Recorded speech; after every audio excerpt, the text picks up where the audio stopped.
अस्सलामुअलैकुम दोस्तों, क्या हाल चाल है। सबसे पहले तो तमाम दोस्तों को आपको जुमा मुबारक और उम्मीद है कि आपका दिन अच्छा गुजर रहा होगा। वक़्त पे नमाज़ अदा किया करें और जुमा के दिन सूरत कहफ़ का विर्द भी ज़रूर किया करें। अच्छा, और आज डेट है 21 फरवरी साल 2025 है। तो अभी आखिरी बात पहले कि पाकिस्तानियों के वीज़ा के मतलब अभी तक कोई अपडेट नहीं है वर्क वीज़ा के मतलब।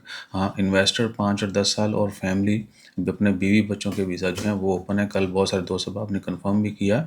और उसके बाद आ जाएँ ओमान की ख़बरों में। एक ख़बर कल से चल रही है जी कार इंस्पेक्शन के हवाले से। एक तो इसको इंडस्ट्रियल जो है लेवल के ऊपर बढ़ाया जाएगा, और दूसरा प्राइवेट गवर्नमेंट के जो सेंटर हैं कार इंस्पेक्शन के, जो गाड़ी की पासिंग के लिए हम जाते हैं और 10 साल के बाद, क्योंकि नई गाड़ी की 10 साल ओमान में लाइफ है। उसके बाद आपको इंस्पेक्टर बनाना पड़ती है। इंस्पेक्शन के बाद अगर वो पास करते हैं, गाड़ी फिट है, तो आपका मुल्क रीन्यू होगा।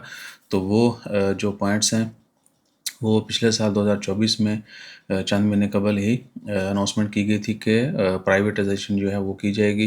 यानी जो मार्केट, लोकल मार्केट है, वहाँ पर भी आप मुख्तलिफ पॉइंट्स होंगे, मुख्तलिफ एजेंट्स होंगे, उनके ज़रिए इंस्पेक्शन करवा के गाड़ी पासिंग करवा सकते हैं। तो वो 100% ओमानियों के लिए मुख्तस है।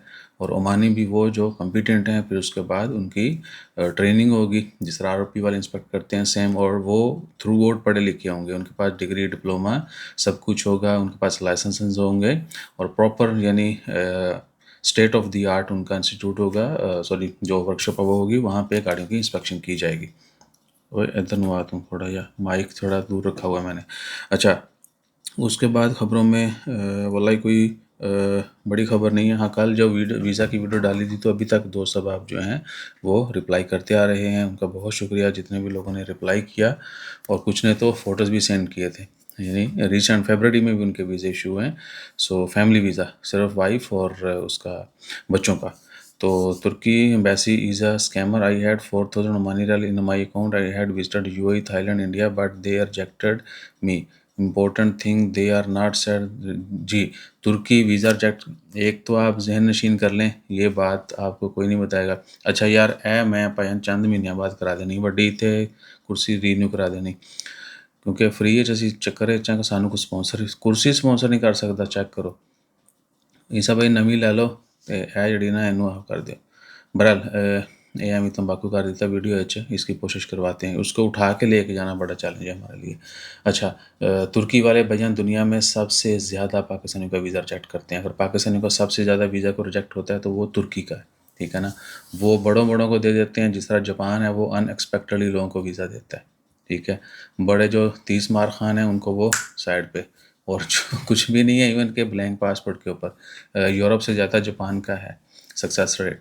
तो तुर्की वाले भाई रीज़न नहीं देते, आप उनको मेलें करते रहे। मैंने तो उनको इतना तंग किया था 2020 में, कोविड सॉरी 2021 में, कोविड के फौरी बाद। तो उन्होंने कहा ना सोनिया, ठीक है, सानू तेरे ते शक है, तो तू ये वो। फिर एंड पे पता चला जी नेम जो है वो बैन लिस्ट में, ब्लॉक लिस्ट में मेरे, हम नाम जो है बंदा इस तरह चेक लिस्ट में आ जाता है। तो वो अंधाधुंध, आप नेम चेक लिस्ट में, आप बाकी चीज़ें भी तो चेक करो। खैर, बाद में फिर हमने उनको बताया, शेंजन वीज़ा के ऊपर हमने एंट्री मारी तो तितर बितर। बहरहाल अभी शेंजन वीज़ा के ऊपर भी आपको तुर्की का वीज़ा आसानी से नहीं मिलता, क्योंकि अगर आपके पास 6 महीने का शेंजन होगा ना, ये नहीं कि शेंजन लगा है तो आप 6 महीने की जो शेंजन वैलिडिटी वीज़ा वाला वीज़ा है, ये हॉर्न तब बजता है जब अजान का टाइम हो जाए, ठीक है। अभी जुमे की अजान का टाइम हुआ है, हर अजान से 5-10 मिनट पहले जाइए। 5 नहीं, कुछ नमाज़ों से 5 मिनट पहले है और कुछ में 10 मिनट का डिफरेंस है, पहले हॉर्न बजता है हमारे एरिया में ये। अच्छा, गल किसी और पास चल गई। तो 6 महीने आपकी वैलिडिटी होगी शेंजन वीज़ा की, तो आप ऑनलाइन 20-22 रियाल में आपको तुर्की का ई वीज़ा मिल जाएगा। एम्बेसी में जो है 76 रियाल फ़ीस देना पड़ती, चेक करो। और इतनी लंबी चौड़ी रिक्वायरमेंट, उसकी कोई रिक्वायरमेंट नहीं है, आपने सिर्फ शेंजन वीज़ा का नंबर डालना है, दैट उसकी वैलिडिटी डालनी है, आपको ई वीज़ा ऐसे मिलना है जिस तरह सऊदी अरबिया का मिलता था ना, ऐसे। सो अपना ख्याल रखिए, दुआ में याद रखिए। जैसे कोई मज़ीद अपडेट्स आती हैं वो भी शेयर करेंगे। जज़ाकल्लाह, अल्लाह हाफ़िज़।